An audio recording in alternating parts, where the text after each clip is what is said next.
नमस्कार दोस्तों। आज मैं सबसे पहले तो नव वर्ष की आप लोग सभी देशवासियों को शुभकामना देता हूँ। आज मैं जो अपना विचार व्यक्त कर रहा हूँ वह तवांग विवाद पर है। तवांग जो अरुणाचल प्रदेश में स्थित है, जो तवांग मठ है, इसका इम्पोर्टेंट क्या है, क्यों चीन और भारत के बीच में विवाद है और चीन क्यों तवांग पर ज़बरदस्ती कर रहा है, भारत सरकार उसको क्यों न करारा जवाब दे रहा है, उसी का मैं अब विश्लेषण कर रहा हूँ। तो मैं आपको बता देना चाहता हूँ कि तवांग जो है अरुणाचल प्रदेश में स्थित है।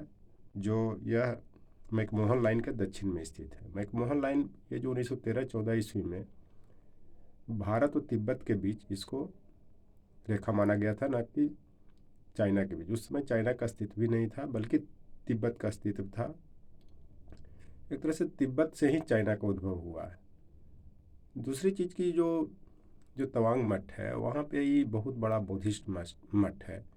और जो भी वहाँ पे जो दलाई लामा का रहते हैं, जो तिब्बत के या बौद्ध के, वहीं पे रहते हैं।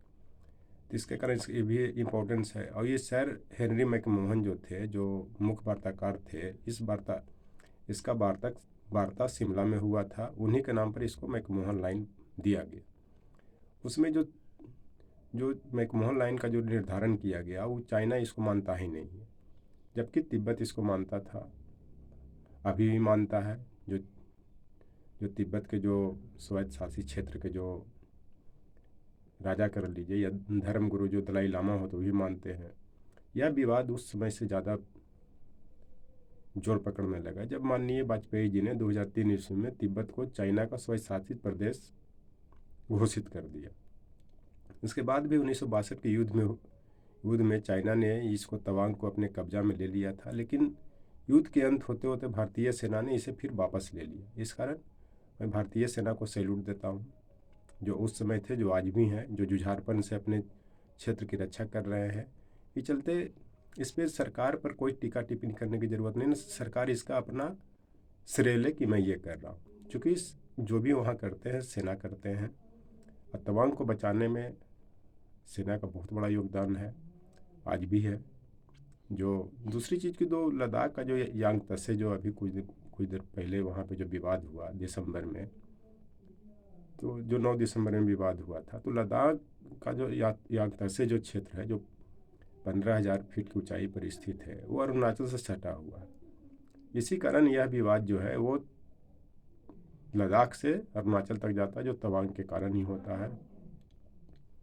तो तवांग का इम्पोर्टेंस या तवांग महत्वपूर्ण इस कारण है कि वो सामरिक दृष्टि से बहुत मजबूत है, क्योंकि वो तवांग या यांग तसे जो है वो भूटान, चाइना और भारत के एक त्रिकोणीय जो होता है, ट्रिंगुलर होता है, वहाँ पे स्थित है। और भूटान की भी सुरक्षा वहीं से की जाती है मुख्य रूप से, क्योंकि भूटान के भी सुरक्षा का जिम्मेवारी भारत सरकार की है। जो भी यूएनए का मेंबर है, छोटे छोटे कंट्री हैं, जैसे जापान का सिक्योरिटी अमेरिका लिए हुए है। इस तरह से विश्व में बहुत से ऐसे देश हैं जिसका सिक्योरिटी यूएनओ के द्वारा आसपास के देश को दिया गया। तो तवांग से सिर्फ भारत की रक्षा नहीं होती है, भूटान की भी रक्षा होती है। इस पर जो चाइना जो ज़बरदस्ती ये कर रहा है कि तवांग मेरा है, अरुणाचल मेरा है, तो मैं आपको बता देना चाहता हूँ कि जो भारत की भूमि है वो बहुत बौद्ध धर्म की उद्भव की भूमि है। महात्मा बुद्ध की यहीं ज्ञान प्राप्त हुई थी, यहीं से उन्होंने बौद्ध धर्म का प्रचार किया। तो अगर भारत बौद्ध धर्म को उद्भव करके उसी से चाइना का अस्तित्व है, तो अगर चाइना को अस्तित्व दे सकता है तो मिटा भी सकता है। इस चलते चाइना अभी इस बहकावे में नहीं रहे कि भारत मुझसे डर रहा है, मैं भारत को नुकसान कर दूंगा, तहस नहस कर दूंगा। उसका परिणाम उल्टा होगा। जबकि उसने 1962 के लास्ट तक युद्ध में भी भारत ने बहुत सा क्षेत्र को वापस लिया, क्योंकि उसमें भारतीय सेना तैयार नहीं थी, क्योंकि पंचशील समझौता को उल्लंघन किया। उसके बाद 1967 का युद्ध हो, जो वहाँ का जो घाटी थी चू क्या घाटी का नाम था, उसको भी वापस लिया। उसके बाद अब जो भी युद्ध हुआ उसमें चाइना का हार ही हुआ। यहाँ तक कि पाकिस्तान ने भी 1999 में कारगिल का युद्ध थोपा, उसमें उसको बुरी तरह हार हुई। तो तवांग का जो इम्पोर्टेंस सुरक्षा के दृष्टिकोण से बौद्ध धर्म के कारण है, ये विश्व के बौद्ध धर्म के कारण है। और ये बौद्ध धर्म के कारण कि बौद्ध धर्म का उद्भव भारत में ही हुआ है। इस कारण तवांग भारत का क्षेत्र है। और वो तिब्बत का जो पास का क्षेत्र पड़ता है। इस चलते जो भी दलाई लामा आते हैं, और एक चीज़ मैं बता देता हूँ, ये विश्व का दूसरा बहुत बड़ा बौद्ध मठ है। इस कारण यहाँ विश्व के सभी लोग आते हैं अपना धर्म को मनाने के लिए, अपने धर्म को सशक्त करने के लिए, लोकतांत्रिक व्यवस्था स्थापित करने के लिए। क्योंकि अगर लोकतंत्र का जन्म दिया है तो बौद्ध धर्म से ही आता है। अगर असली असली यहाँ पे छुआछूत नहीं है, समानता की बात होती है, एक दूसरे को टॉर्चर करने की बात नहीं, मैंने एक्सप्लॉयटेशन करने की बात नहीं, तो एक दूसरे को सीमा का समान करने की बात होती है।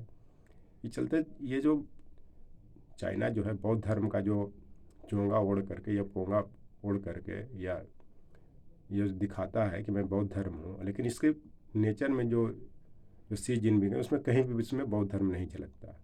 ये हर जगह इसका उल्लंघन करता है। तो ये बौद्ध धर्म के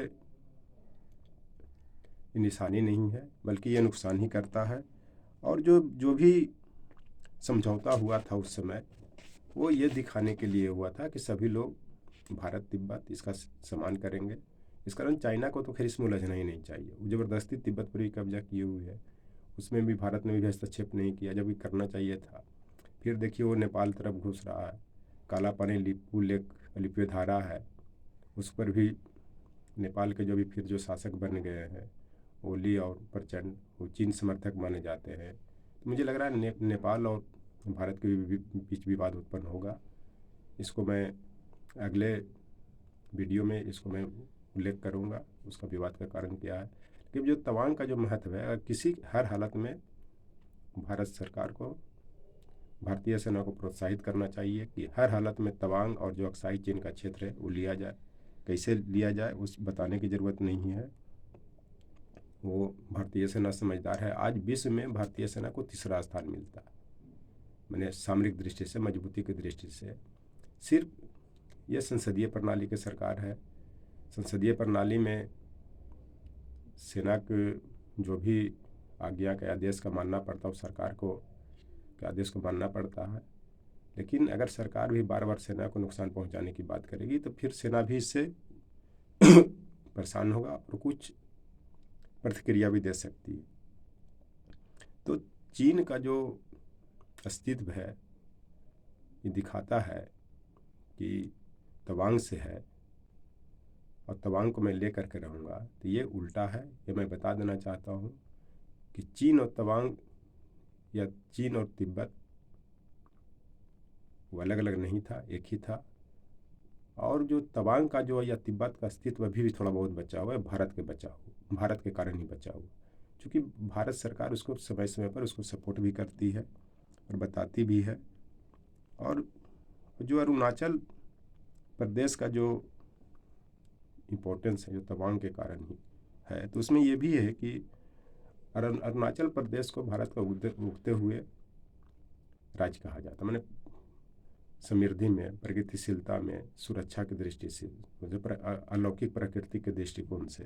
तो एक शेर भी कहा गया है, अलौकिक प्राकृतिक सुंदर उगते सूरज की भूमि पूर्वोत्तर, भारत का अभिन्न अंग अरुणाचल प्रदेश। मैंने अरुणाचल प्रदेश जो है भारत का अभिन्न अंग है, पूर्वोत्तर का, प्राकृतिक सुंदरता से, अलौकिकता से। भारत में सबसे पहले सूर्य वहीं दिखाई देता है। मैंने एक तरह से ये जो शेर का कहने का मतलब है कि भारत का जो प्रगति जो है वो बढ़ रहा है अरुणाचल प्रदेश से पूर्वोत्तर में। एक तरह से उगते हुए सूर्य का मतलब कि ये अरुणाचल प्रदेश जो है वो एक तरह से चाइना को चुनौती दे रहा है। वो भारत का भी अंग है, अरुणाचल प्रदेश नहीं, मैंने वहाँ पे जो सेना रह रहे हैं, वहाँ की सरकार है, वो सब चुनौती दे रहा है। और सूर्य के ताप से अच्छे अच्छे लोग पिघल जाते हैं। तो ये जो अरुणाचल प्रदेश का जो सूर्य का ताप जब उस पर चाइना पर पड़ेगा तो वो भी पिघल जाएगा, मुझे उम्मीद लग रहा है। और उस सूर्य की ताप कौन पैदा करेगा? वो भारतीय सेना पैदा करेगी, भारत सरकार पैदा करेगी, भारत के नवयुवक पैदा करेंगे। इसलिए तवांग का जो इम्पोर्टेंस है वो बहुत महत्वपूर्ण इम्पोर्टेंस है, या बहुत मैंने तवांग का जो बहुत महत्वपूर्ण मठ है, बहुत महत्वपूर्ण क्षेत्र है भारत के लिए, उसको हर हालत में बचाना है। और मैकमोहन लाइन से जो अंतर्राष्ट्रीय पैमाना है उससे चाइना को 15 से 20 किलोमीटर पीछे हटाना पड़ेगा, तभी भारत का और तवांग का अस्तित्व बचेगा। Thank you.